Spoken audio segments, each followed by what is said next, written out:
आचार्य बाबा बर्वे मुझे बता रहे थे कि मैंने क्या करना है, कि मैंने मौन व्रत धारण करना है, मैंने कुछ बातचीत नहीं करनी है।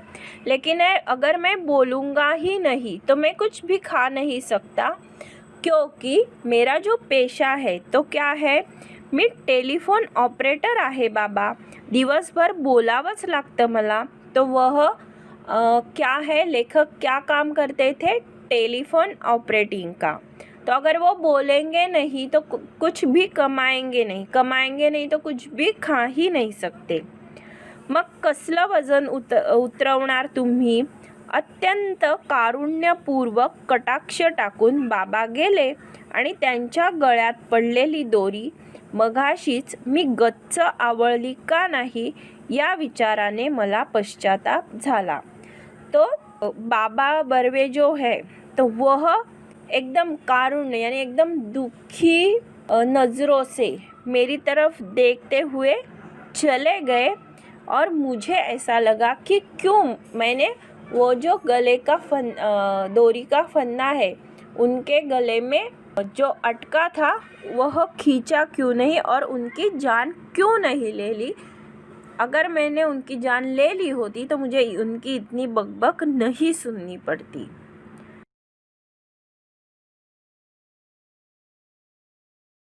मग मात्र मी चिडलो आणि निश्चय केला की बस, यापुढे उपवास, वजन उतरेपर्यंत उपवास। मी कटकुळा झाल्याची स्वप्ने मला पडू लागली। भरल्या ताटावरून मी उठू लागलो, बिन साखरेचा आणि बिन दुधाचाच काय, पण बिन चहाचा देखील चहा मी पिऊ लागलो। साखर पाहिली की माझ्या अंगाचा तिळपापड होऊ लागला। केवळ फळांवर मी जगू लागलो। लिंबाचा रस तर मला अमृतासारखा वाटू लागला। धारोष्ण दुधासाठी मी अधूनमधून अंधेरीच्या गोठ्यात जाऊ लागलो। दोरीवरच्या उड्या केवळ खालच्या मजल्यावरील मंडळींच्या दुष्टपणाने व आकसाने केलेल्या तक्रारीमुळे थांबवाव्या लागल्या।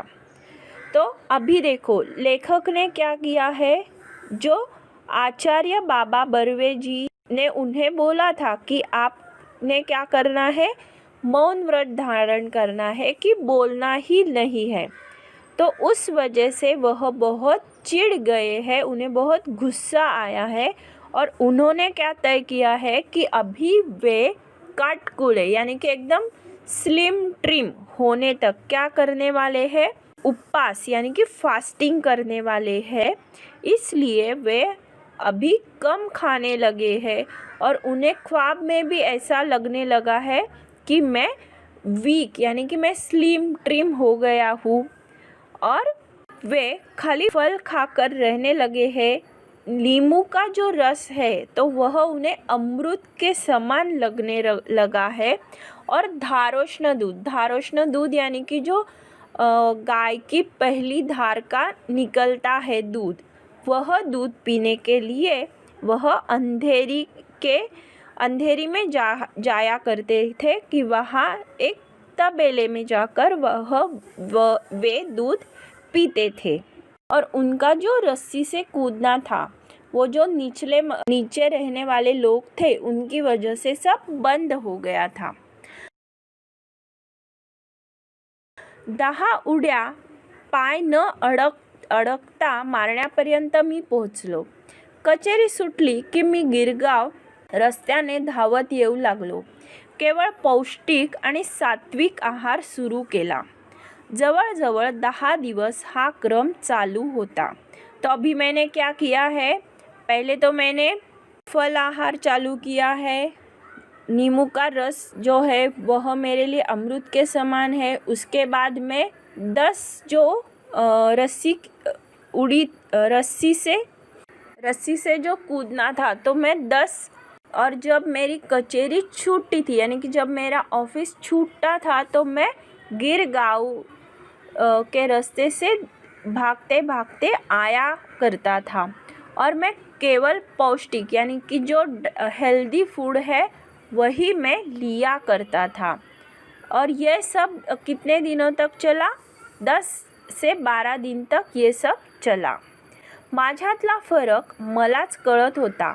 लहान मुले बी पेरले की रोप किती वाढते हे रोप उपटून पाहतात, त्याचप्रमाणे रोज संध्याकाळी काट्यावर वजन करावे असे वाटत होते मला.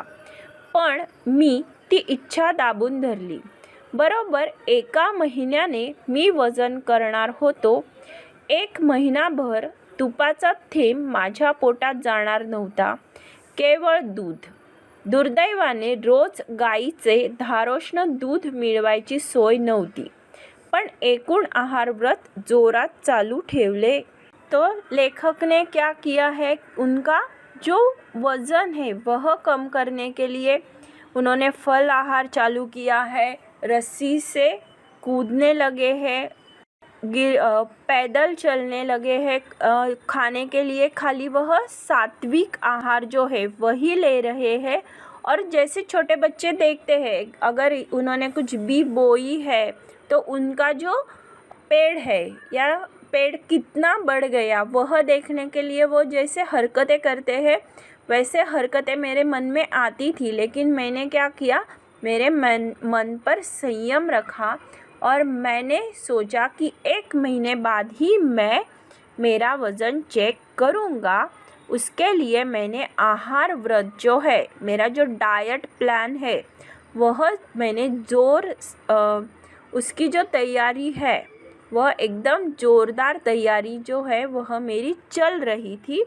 वह मेरा जो व्रत है वह अच्छी तरह से चल रहा था और मुझे बदलाव नज़र आ रहा था. जनोबा रेग्यांसारखा अत्यंत कुचकट शेजाऱ्यालाही पंत भलतेच काय हो रोडावलेत असे मान्य करावे लागले. मंडळींच्या प्रशस्तीने मला भीती वाटत होती, ती एकाच गोष्टीची, म्हणजे मुठभर मांस वाढण्याची. पण असली तुरळक तारीफ ऐकून मी चळण्यासारखा नव्हतो. तो जो जनोबा रेगे जैसे कुचकट यानी कि जो टॉन्टिंग करने वाले आदमी थे कि अगर वो कुछ बोले तो अपने मन को लग जाए, ऐसे जो लोग थे, मेरे जो पड़ोसी थे, तो वह क्या बोल रहे थे, पंत भलतेच रोडावलात, कि पंत आप बहुत दुबले हो गए हैं, ऐसा वह बोलने लगे. लेकिन उनके जो बोलने से क्या है, मुठभर मांस वाढ़ण्याची, पण तो ऐसा लग रहा था कि मेरा जो मांस है वो कम होने की बजाय और बढ़ जाएगा. लेकिन नहीं, ऐसी जो तुरड़क यानी कि ऐसी जो छोटी मोटी तारीफ़ करने वाले लोग हैं, तो उनके जो तारीफ़ करने से मेरा जो वज़न है उसमें कुछ भी फ़र्क नहीं आने वाला. और चलने यानी कि उनके ऐसा कहने से मुझ में कुछ बदलाव भी नहीं हो सकता था. जो मैंने तय किया है वही मैं करने वाला हूँ और वही मैं करता रहूँगा, ऐसा मुझे लगता है.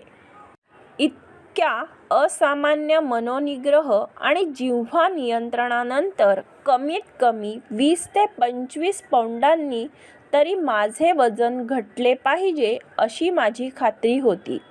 व त्या खात्रीने मी आमच्या ऑफिस समोरच्या वजनाच्या यंत्रावर पाय ठेवला आणि आणेली टाकून तिकीट काढले. तो अभी जो मेरा असामान्य मनोनिग्रह है कि मैंने जो निश्चय किया था, मैंने जो मन में ठाना था, और जिह्वा नियंत्रण यानी कि मैंने जो मेरे मुंह पे ताबा रखा था, नियंत्रण रखा था, तो मुझे क्या लगा कि मेरा जो है वज़न 20 से 25 पाउंड तक कम हो जाएगा, यानी कि 10 से 12 किलो तक वज़न मेरा कम ही होना चाहिए, ऐसा मुझे विश्वास था.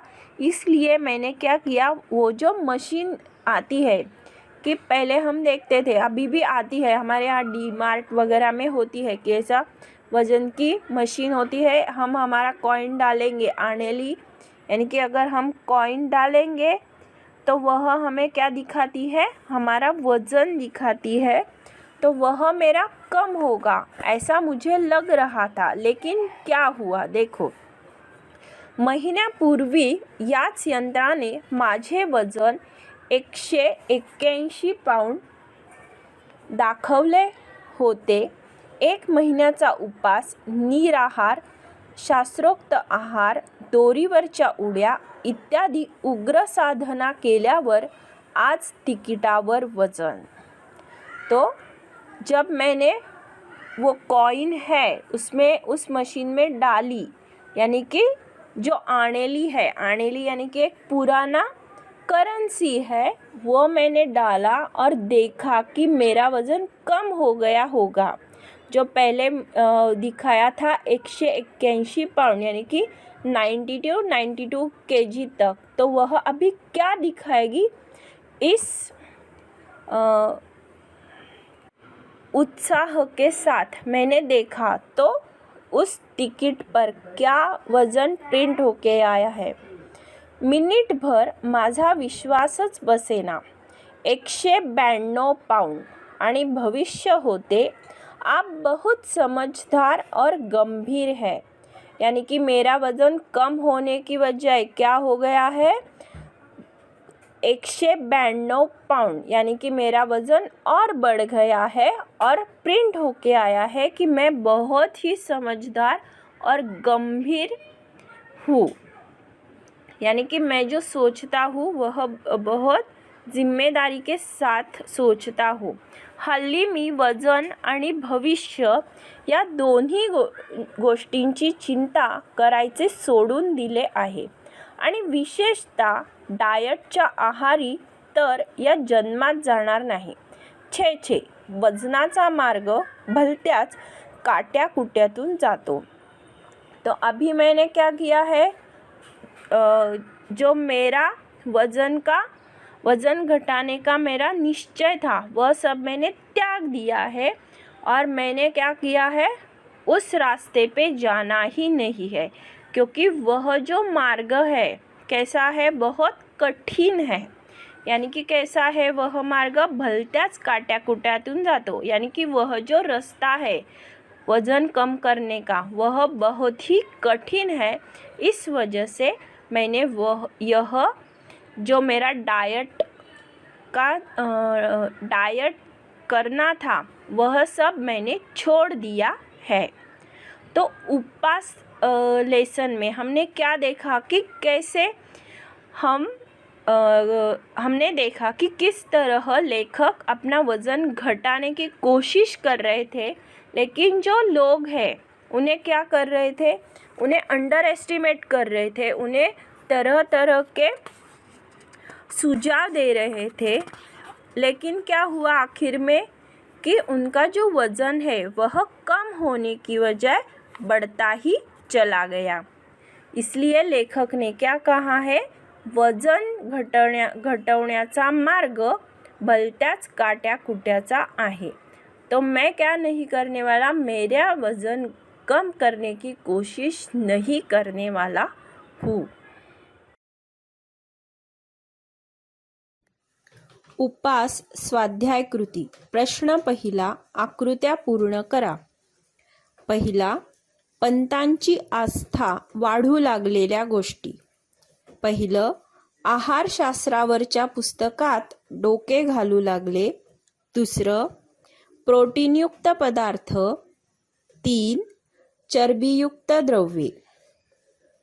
प्रश्न दुसरा, पंतांच्या आहारतज्ञ मित्रांनी वर्ज्य करायला सांगितलेल्या आहाराव्यतिरिक्तच्या गोष्टी. 1, दिवसा झोपणं सोडा. 2, पत्ते खेळणं सोडा, बोलणं सोडा. 3, पंतांच्या आहार नियंत्रणाविषयी त्यांच्या पत्नीच्या प्रतिक्रिया. 1, वजनाचं ते काय मेलं, होईल हळूहळू कमी. 2, कोणाचं मागून खात नाही. 3, स्वतःचं कमवून खातो, वाढलं तर वाढू दे वजन. प्रश्न दुसरा, कारणे शोधा. पहिलं, वजन कमी करण्यासाठी न बोलण्याचा उपाय पंतांना जमणार नव्हता, कारण पंत टेलिफोन ऑपरेटर म्हणून नोकरी करत होते. दिवसभर त्यांना बोलावेच लागणार होते. न बोलता ते काम करू शकणार नव्हते व काम केले नाही तर खाणार काय? म्हणून पंतांना वजन कमी करण्यासाठी न बोलण्याचा उपाय जमणार नव्हता. 2. बाबा बर्वे पंतांच्या समाचाराला आले नाहीत कारण उपास हे त्यांचे खास राखीव कुरण होते. प्रश्न 3 तुम्ही स्वतः सॉल्व करणार आहात. प्रश्न 4 खालील शब्दसमूहासाठी पाठातून एक शब्द शोधा. पहिला, ठरवलेले व्रत मध्येच सोडणे, व्रतभंग. दुसरा, वजन घटवण्यासाठी आहार बदलण्याची कल्पना, आहार परिवर्तन. 3.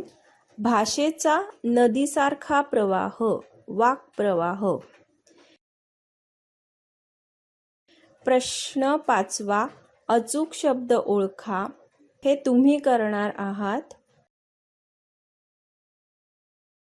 प्रश्न 6 खालील वाक्प्रचार व त्यांचे अर्थ यांच्या जोड्या जुळवा. पहिलं, हात दाखवून अवलक्षण, आपण होऊन संकट ओढवून घेणे. 2. सुरुंग लावणे, एखादा बेत उधळवून लावणे. 3. अंगाचा तिळपापड होणे, खूप संताप येणे. 4. मुठभर मांस चढणे, स्तुतीने हुरळून जाणे. प्रश्न 7 स्वमत. हे तुम्ही पाठाच्या आधारे लिहिणार आहात.